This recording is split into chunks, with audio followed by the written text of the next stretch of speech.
Evelyn Marsh was not in the mood for nonsense. She sat at the end of the long table in the school gym, her arms crossed and her eyes narrowed. Around her, other parents whispered and looked nervous. The school's principal, Mr. Darrow, was talking into a microphone, trying to explain how the budget for the school lunch program had been cut. Again, "We understand this is disappointing," Mr. Darrow said, "but we simply don't have the funds to continue serving hot lunches 5 days a week. Starting next month, we'll switch to pre-packed nutrient bars on Tuesdays and Thursdays." Evelyn raised her hand. "Yes, Mrs. Marsh," he asked carefully. Evelyn stood. She was not a tall woman, but somehow she felt taller when she was angry. "You mean to tell me that my son and the other kids won't even get a warm meal 2 days a week because someone up the ladder decided to save a few coins?" Mr. Darrow fumbled with his papers. "It's not ideal, but it's ridiculous," Evelyn said, her voice calm but sharp.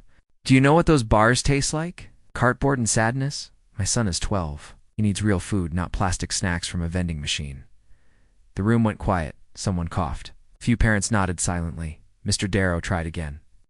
"We just don't have the budget, then maybe you should fix the budget," she said. "'Cause if no one else will stand up for these kids, I will." She didn't shout. She didn't yell.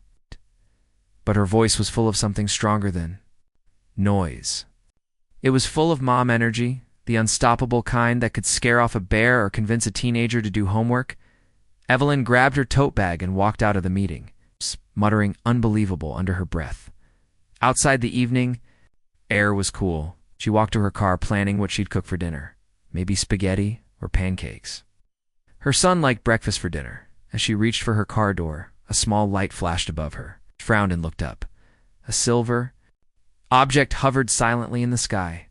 It wasn't very big, maybe the size of a small truck, and it had a strange green glow around its edges.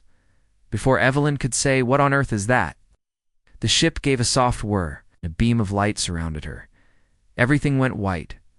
Evelyn woke up on something soft and round. It looked like a chair, but it was too smooth, like it had grown from the floor.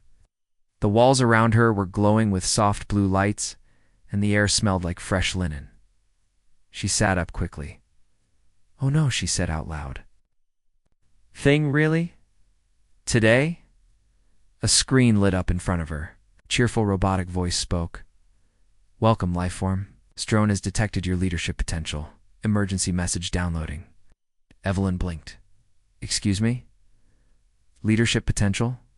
I just wanted to make dinner." Screen flickered and a new voice, not robotic but tired and sad, spoke. It was a recorded message from someone named Captain Revere, who said he was from a planet called Kivarent 3. The message explained that war had broken out in a distant part of the galaxy. A powerful enemy had attacked peaceful colonies, and many adults were gone, either taken or killed. Left behind were thousands of alien children with no homes, no food, no one to care for them. The message ended with one simple request. "Please, if anyone can help, do not look away." The screen went dark. Evelyn sat in silence for a long moment. Then she said, "Okay, that's awful. But I'm just one person. I'm not a soldier or a doctor," or the wall lit up again this time, showing a glowing blue ball with a little blinking face. It looked nervous. "I am Beep," it said. "I am the AI of this scout drone. You have been selected because the drone misinterpreted your display of authority as command potential. I deeply apologize, but we have already left Earth orbit, and you may be the only being who has heard the message." Evelyn sighed and rubbed her forehead. "So let me get this straight.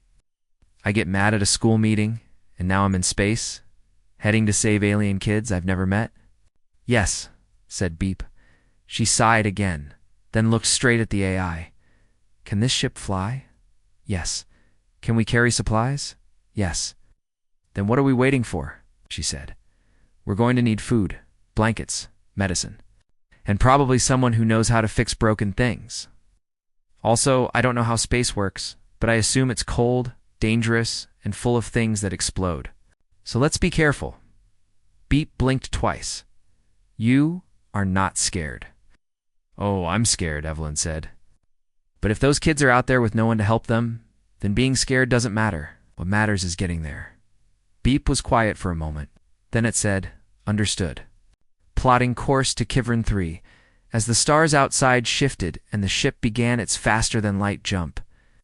Evelyn sat back in the smooth chair, arms crossed again. "I was just trying to feed my kid," she muttered. "Now I've got a whole the galaxy of children to worry about."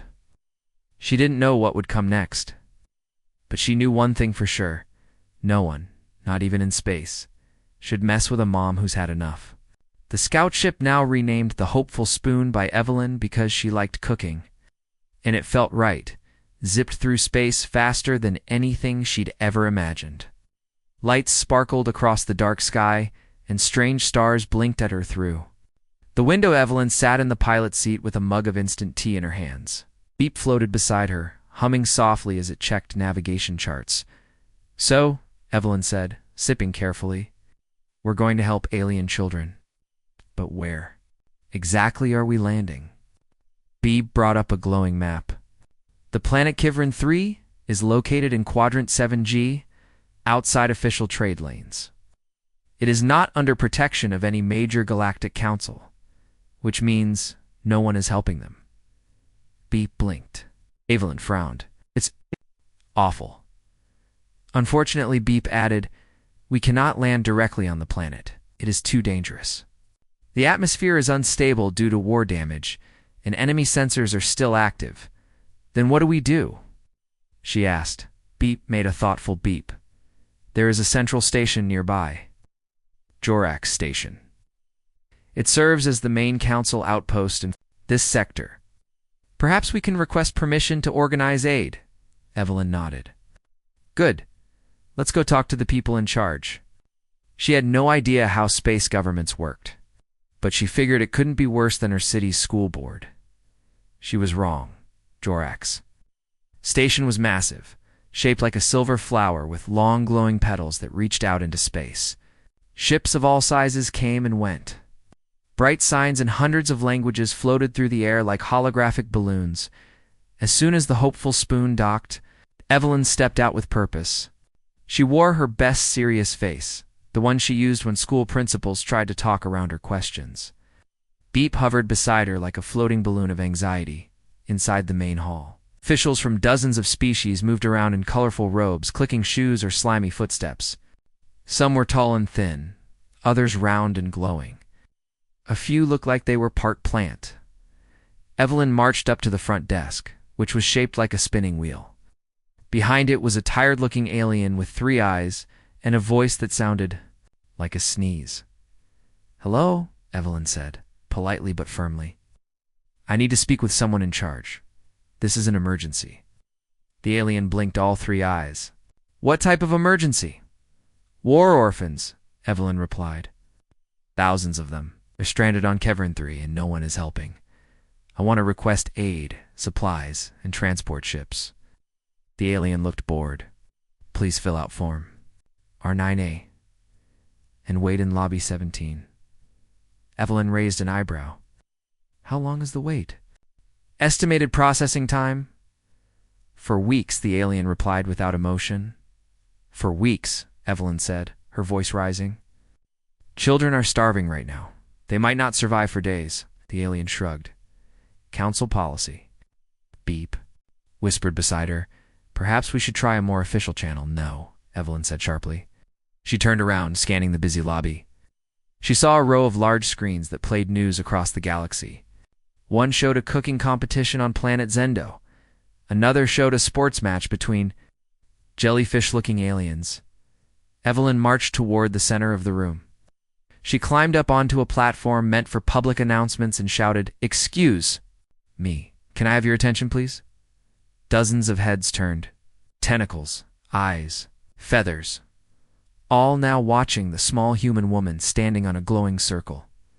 "I'm Evelyn Marsh from Earth," she said loudly. "And I just found out that an entire planet full of orphan children has been ignored for months while this place plays news about space cooking." There was a low murmur through the crowd. "I came here thinking the galaxy cared," she continued. "But all I've seen is paperwork, and people more worried about rules than lives. If you have a heart, or whatever version of a heart you're..." Species has, then help me. HFY. I'm going to Keverin 3, with or without you. Silence. Then someone in the back clapped. A second later, someone else whistled, a two-headed alien who waved a tentacle in support. Then more joined in. Even the receptionist's third eye blinked with surprise. Suddenly, Evelyn was surrounded by a few small traders and ship captains offering extra blankets, emergency kits, crates of high-nutrient food. An old alien engineer stepped forward and offered to upgrade her ship's storage. I lost my sister in the last war, he said quietly. Thank you for caring. By the end of the day, the hopeful spoon looked very different. Its small cargo bay was now filled with supplies. The engine hummed smoother thanks to a tune-up. A young alien pilot even donated a faster nav chip. Evelyn sat in the pilot's seat again, tired but proud.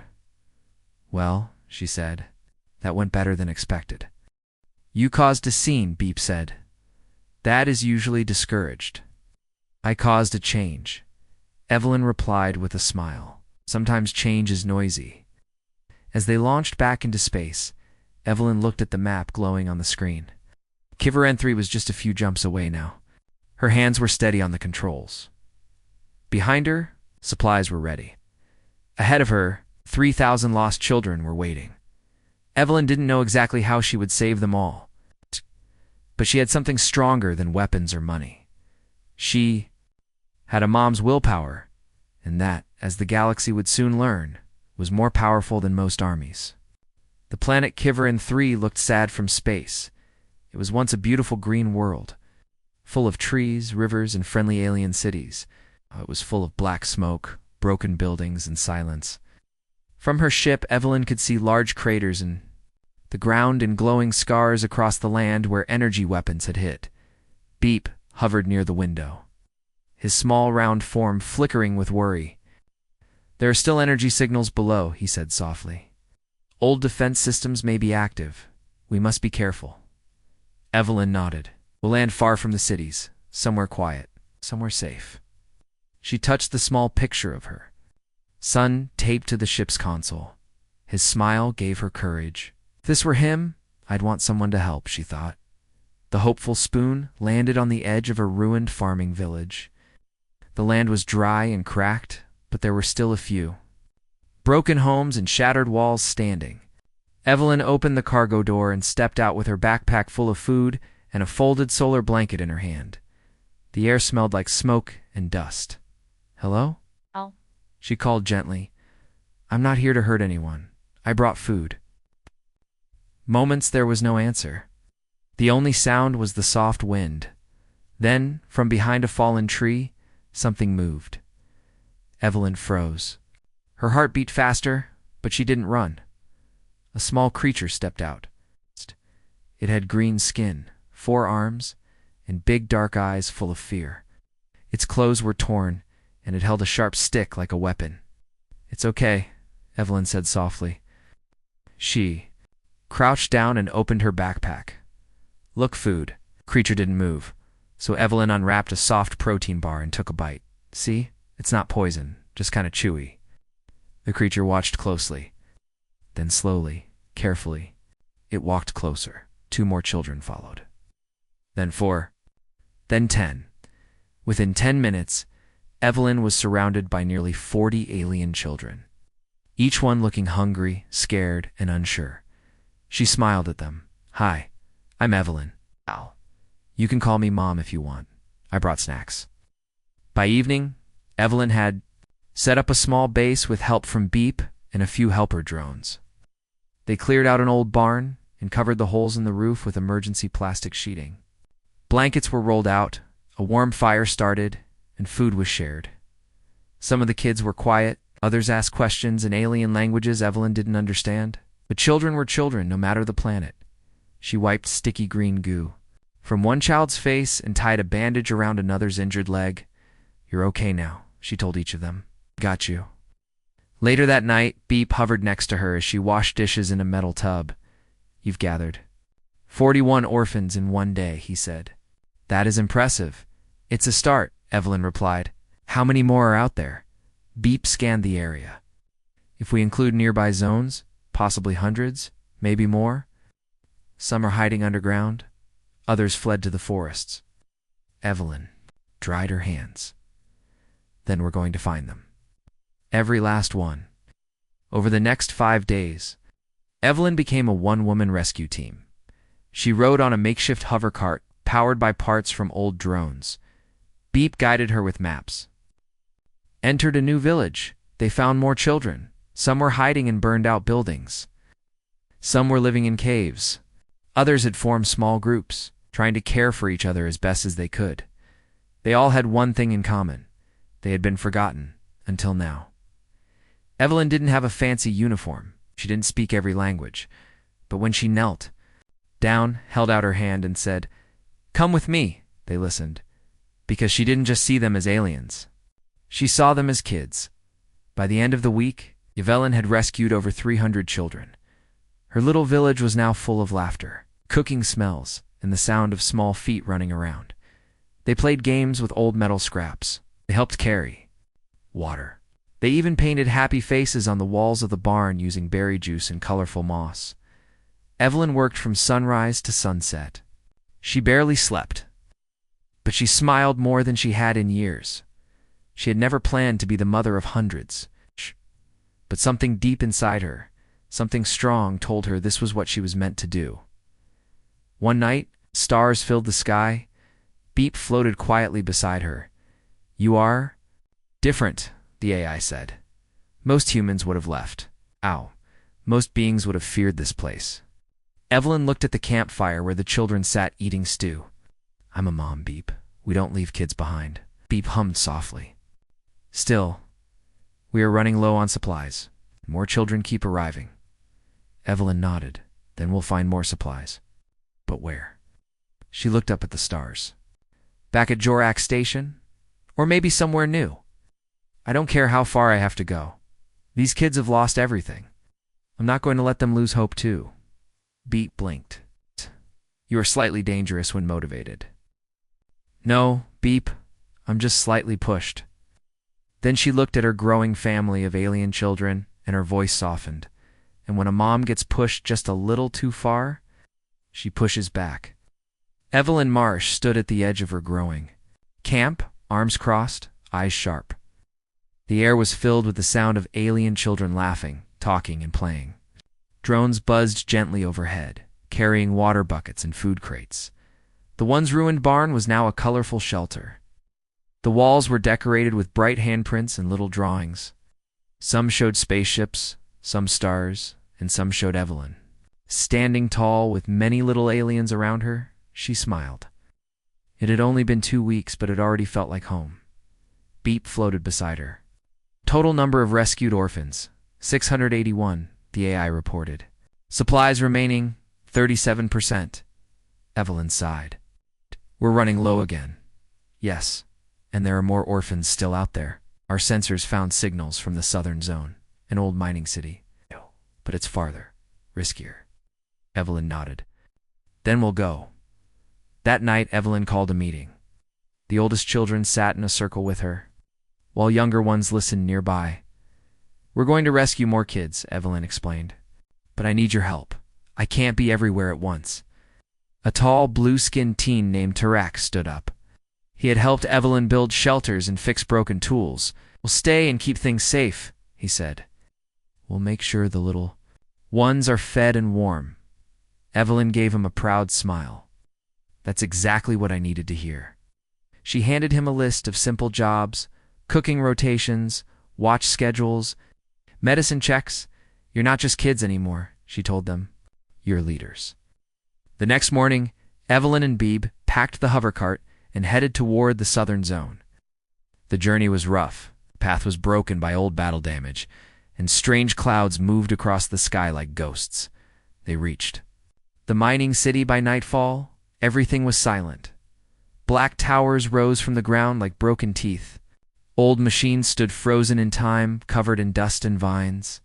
There were no lights, no movement, until Evelyn heard a soft sound like a cry. She turned quickly. "Hello, is someone there?" A small shape darted behind a wall. Evelyn followed, slowly, holding up a glow stick. "It's okay." I'm not here to hurt you." Then, from behind broken pipes, a group of small children stepped out. They looked even thinner than the others.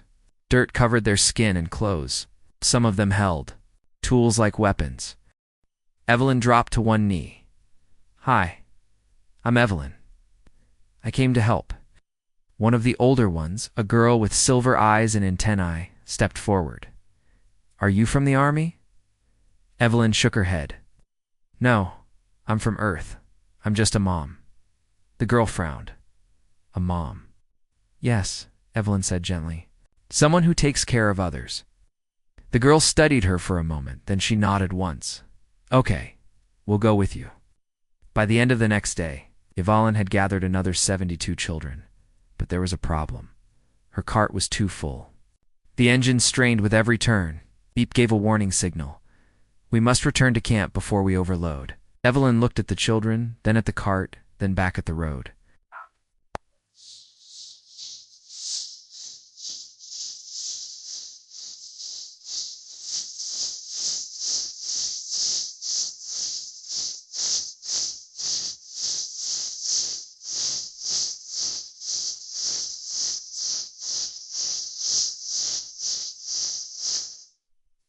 Carefully, halfway home, dark shapes appeared in the sky.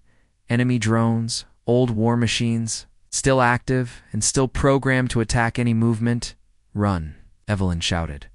The cart swerved off the road and into a narrow canyon. Drones zipped overhead, firing. Warning blasts that hit the rocks around them. Evelyn pulled 2 children into the cart and threw herself over them. Beep, smoke cover. Now. Beep launched small pods that exploded with thick blue mist. The canyon filled with fog. The drones lost sight and turned away. Silence returned. The children huddled together, frightened but unharmed. Evelyn sat up, bruised but breathing. "Everyone okay? A few sniffles?" One small voice whispered, "You saved us." Evelyn smiled, brushing dust from her face. That's what moms do. Back at camp, cheers went up as Evelyn returned with more rescued. Children, Tarak, ran forward to help. "We kept everyone fed," he reported. "No one got sick, even fixed the water pipe." Evelyn clapped him on the shoulder. "You're doing great." Later that night, while the children slept, Evelyn sat beside the fire, staring at the stars. Beep hovered close. "You are now responsible for 753 children." Evelyn chuckled softly. "That's more than most schools." "You cannot do this alone," Beep said. "You need help from others, from other planets." "I know," Evelyn replied. "We'll go back to Jorak Station. It's time I won't ask for help." Beep tilted slightly. "You won't." "No," Evelyn said with fire in her voice. "I'll demand it." She looked at the stars again. "They may not listen to a soldier or a leader, but maybe they'll listen to a mom who's had just about enough." The hopeful spoon glided back toward Jorak Station, its hull covered in scratches and burn marks from the journey. Inside, Evelyn sat in the pilot's seat with a calm but determined look on her face. Behind her, a video played on a small screen. It showed dozens of alien children waving, smiling, and saying thank you in different languages. Beep floated beside her, looking worried. "Last time, they made you wait for hours and handed you forms." Evelyn sipped her tea. "Last time," I asked politely. Beep tilted slightly. "And this time," she said with a small smirk, "they're going to listen." As soon as the ship landed, Evelyn marched down the ramp. She wasn't wearing armor or a fancy uniform, just her regular clothes, covered in dust and kids' smudges. But her steps were firm and her eyes were sharp. Beep followed nervously. The lobby of Jorak Station was busy again. Officials walked by holding datapads. Holograms floated through the air. Music played softly in the background. Evelyn walked straight to the main desk. The same 3-eyed alien was there. "Back again?" it asked, sounding tired. "Please take a seat. Current wait time is—" "I'm not waiting," Evelyn said, placing a small projector on the counter. The projector lit up. A 3D video played in the air. Hundreds of alien children in a camp, smiling, waving, eating, hugging. Some were drawing pictures. Others were laughing. Every head in the room turned to look. "I've rescued 753 children," Evelyn said loudly, "and more are still out there. They are hungry, cold, afraid, and forgotten. If this council still believes in kindness, it's time to show it." Silence fell. A tall official stepped forward. He had scales down his face and wore a long silver robe. "You are a civilian," he said. "This is not your responsibility." Evelyn turned toward him. "You're right, it's not, but no one else was doing it, so I did." Another official, a robot-like being, blinked slowly. "You are only one human. What exactly do you expect from us?" Evelyn crossed her arms. "Expect what any mom would expect. Help, ships, food, blankets, medicine. You want to talk about rules and policies? Fine. But those kids don't care about your rules. They care about being safe." The video looped again, showing a small blue-skinned child hugging Evelyn. Soft murmurs filled the room. A younger alien reporter from a news outlet rushed forward with a camera. "Are you really doing this alone?" "No," Evelyn said. "Alone. I have a floating robot, a beat-up ship, and 753 kids who now believe someone cares." She pointed at the camera. "And if this station turns its back on them again, I'll send this footage to every media outlet in the galaxy, and I'll keep sending updates. Every day." The scaled official narrowed his eyes. "That sounds like a threat." Evelyn's voice stayed calm. "No, that's a promise."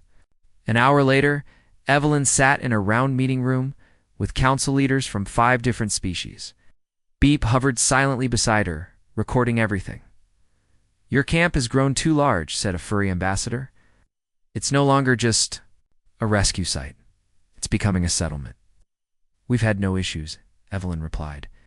"The older kids help care for the younger ones. We've kept them safe." The insect-like representative from planet Tillinor clicked his mandibles. "What about education? Health checks? Cultural needs?" Evelyn reached into her bag and pulled out a notebook. "Here's what we've done so far. A nurse bot volunteered last week. We teach basic reading and math every morning. We rotate food by diet types." She placed the notebook on the table. The council members exchanged glances. Finally, the robot counselor spoke. "We will send 3 aid ships tomorrow, with food, medical kits, and volunteer caregivers." Evelyn didn't smile. "Not yet." "And the others?" she asked. "There are thousands still hiding across that planet. I need support to find them. Drones, maps, anything you can give." The insect alien tapped a claw on the table. "You want to rescue all of them?" Evelyn looked him straight in the eye. "Yes, every last one." The room was silent. Then the robot nodded. "We will assist." News of Evelyn's speech spread across the station like wildfire.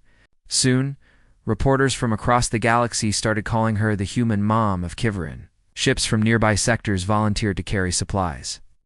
2 doctors from planet Krenna offered to work at the camp for free. A group of engineers built a safe bridge across the broken roads leading to the southern zones. When Evelyn returned to Kiverin 3, her camp had grown again. Over 900 children now. They ran to her when she landed, hugging her legs and chattering excitedly. "Mom is back." They shouted in many different languages. Evelyn smiled. She knelt and hugged as many of them as she could at once. Tarak came forward with a list. "We counted 923 now," he said proudly. "And 3 more came this morning." Evelyn nodded.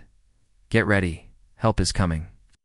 That night, as stars blinked quietly in the sky, Evelyn sat on a rock watching the camp lights glow. Music played softly. Laughter echoed. In a corner, kids were roasting space marshmallows on a fire. Beep hovered beside her. "You have changed many lives." Evelyn leaned back. "They changed mine too." Beep tilted. "What now?" Evelyn looked at the stars. "Now we rescue the rest."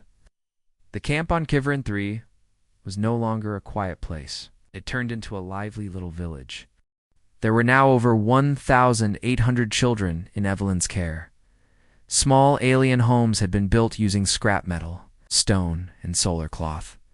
Tents dotted the open fields. Volunteers from several planets helped cook meals, give medicine, and teach. Some had even brought toys, books, and musical instruments. Each night, the sound of stories, songs, and laughter filled the sky. Evelyn stood on a high platform made of old ship parts. She looked across the camp. Her heart felt full, but her mind stayed focused. "We're not done yet," she said softly. Beep. Hovering beside her, beeped in agreement. Confirmed. "We estimate nearly 1,200 more children are still unrescued, mostly in deep zones. We found a new signal, very faint, far to the north." Evelyn turned. "How far?" "Too far for the hover cart. The area is rocky and filled with old war machines." She narrowed her eyes. "Then we take the ship." 3 days later, Evelyn and a small rescue team took off in the hopeful Spoon.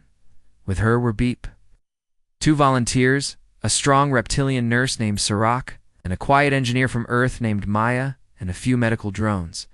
The signal from the north was weak, but steady. It came from a deep valley called Vazran Hollow, a place no one had entered since the war ended. When they flew over it, they saw why. The valley was surrounded by high cliffs and hidden in thick fog. Strange energy fields pulsed near the ground. Parts of old ships and broken weapons littered the landscape. It looked like a battlefield frozen in time.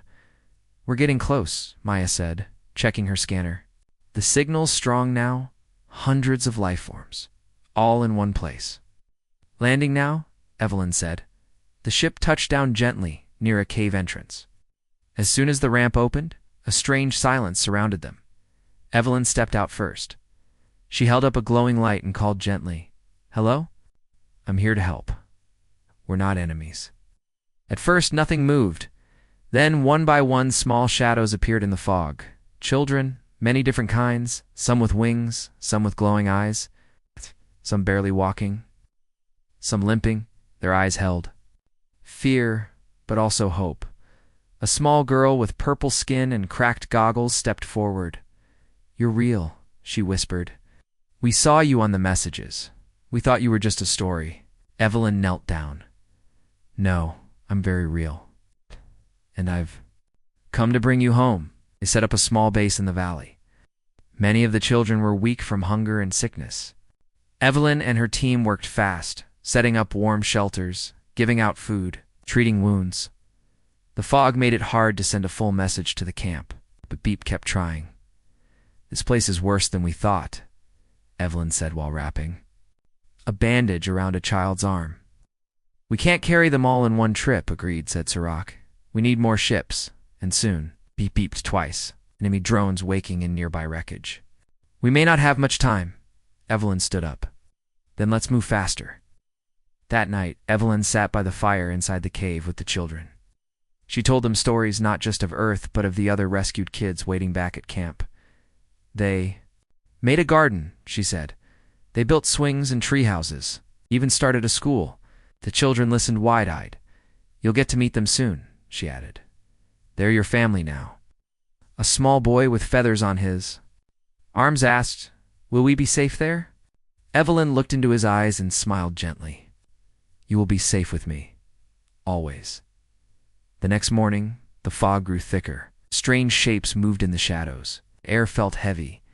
Beep sounded an alarm. All defense units have activated. "We must leave within 2 hours." Evelyn looked at the hundreds of children still sleeping or recovering. Her heart tightened. "We can't leave them," she said. "We don't have space," Maya replied. "Even if we load the ship full, we can't take more than half." Evelyn looked around the valley, and she stood tall. "Then we stay. We protect them until help comes." She activated her emergency beacon, sending a final call. "If anyone out there still cares, we need backup." Now, hours passed. The fog thickened. Suddenly, sharp red lights blinked through the mist. Enemy drones, long-forgotten machines with cracked shells and sparking wires. Hovered forward, Evelyn stood at the front, holding her light high. And Maya stood beside her, ready to defend the children. The first drone came closer. Then, something lit up the sky. A huge ship roared through the clouds, followed by 3 more. One bore the symbol of the Jorax Council, Another had Earth markings. And behind them, dozens of smaller ships. A voice echoed from the largest one. "This is Galactic Rescue Fleet 12. We received the mom signal. Hold your position. Help has arrived." Drones from the fleet swooped down and engaged the enemy units. Medics dropped from the sky. Large cargo ships landed all around the valley. The children cheered. Evelyn closed her eyes, letting out a deep breath of relief. It took 3 more days. But every child was brought out safely. By the time they returned to camp, the number had reached 3006. They had done it back at camp. Evelyn stood on the platform once more. The children looked up at her. Some were still holding on to her coat. Others had made bracelets and hats with her name on them. Tarak stepped forward. "You saved us all." Evelyn looked at them with a proud but tired smile. "I didn't do it alone. You helped each other. You stayed strong. You believed." He looked out at the sea of young faces. And now it's time to build a real home. Not just a rescue camp, but a future. Weeks had passed since the final rescue from Vezrine Hollow. The once temporary camp on Kivern 3 was now something much more. It had a name now, New Light Village. It wasn't perfect. Some tents still stood while buildings were slowly being made, but laughter filled the air. Children from 100 different species played together. New schools had opened. Doctors came weekly. Water ran through pipes. Solar towers gave power. And at the center of it all was Evelyn Grace, the human mom who never gave up. She was standing near a new garden, showing a small group of kids how to plant beans. "Push the seed in like this," she said, pressing her finger into the soil, "and cover it gently and give it a little water." A little boy with 3 eyes blinked. "Even space soil can grow food." Evelyn smiled. "Any soil can grow food, if you take care of it, just like people." Evening, the whole village gathered around the large camp circle for something special. Today, the last ship carrying food and supplies had arrived. But more importantly, it's brought good news. The Galactic Council had officially declared New Light Village a protected sanctuary, a real place, with rights. With safety, volunteers had decided to stay long-term. Teachers and healers from different worlds had signed up to join. More support was on the way. Now, the children were preparing a celebration. A group of kids had made banners that said, "Thank you, Mom Evelyn," in many alien languages. Some drew pictures of her flying the ship, hugging children, or planting trees. As the sun began to set, music played. Dancers twirled. Lights sparkled around the clearing. Evelyn sat quietly at the side, watching. She didn't need to be in the center. Just seeing the children safe and happy was enough. Beep hovered beside her, blinking in soft colors. "You are unusually quiet," Evelyn chuckled. "Just soaking it all in.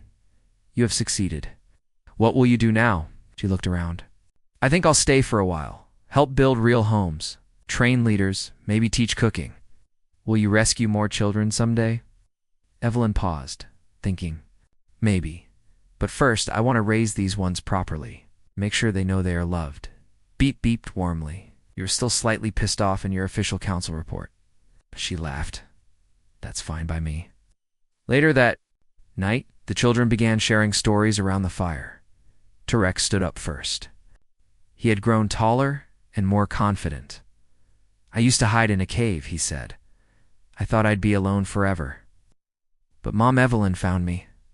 And now I have friends, food, and books. I even want to be a teacher one day." Others stood up too. Quiet girl with silver hair said, "I never knew what it felt like to be hugged. Now, I get hugs every day." A small child with wings said, "I used to be scared of night, but now the stars feel safe." Evelyn wiped a tear from her eye. This was why she came.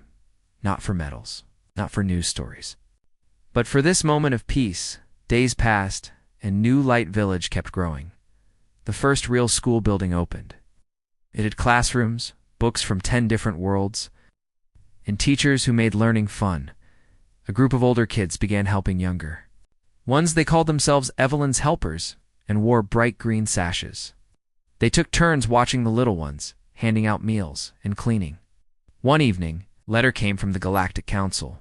It said, "We wish to honor Evelyn Grace with the title of Galactic Peace Guardian and offer her a leadership role on the Refugee Care Board." But Evelyn politely refused. She sent a message back, "Thank you, but I already have the most important job in the galaxy, being a mom to 3,000 amazing kids." One day a surprise visitor arrived. It was Captain Yarrow, the same alien officer who once told Evelyn her request was not a priority. He stepped off his clean white shuttle. Looking around the village in wonder, he found Evelyn teaching kids how to bake flatbread. "Miss Evelyn," he said quietly. She looked up, wiping flour from her hands. "Captain Yarrow, I remember you." He nodded, looking humbled. "I came to say thank you and to apologize. I was wrong. Many of us were." Evelyn didn't scold him. She simply offered him some bread. "It's warm. Try some." He took a bite and smiled. "Tastes like home." She looked at the children playing nearby. "That's what we're building." One evening, while watching the sunset with a few children beside her, Evelyn asked a question. "What do you all want to be when you grow up?" Hands shot up. "I want to be a doctor, a spaceship pilot, a storyteller. I want to help lost kids like you helped us." Evelyn smiled wide. "Those are beautiful dreams." A little one curled up beside her. "What did you want to be, Mom?" Evelyn looked at the sky for a moment. "I didn't know. But I think I was always meant to do this."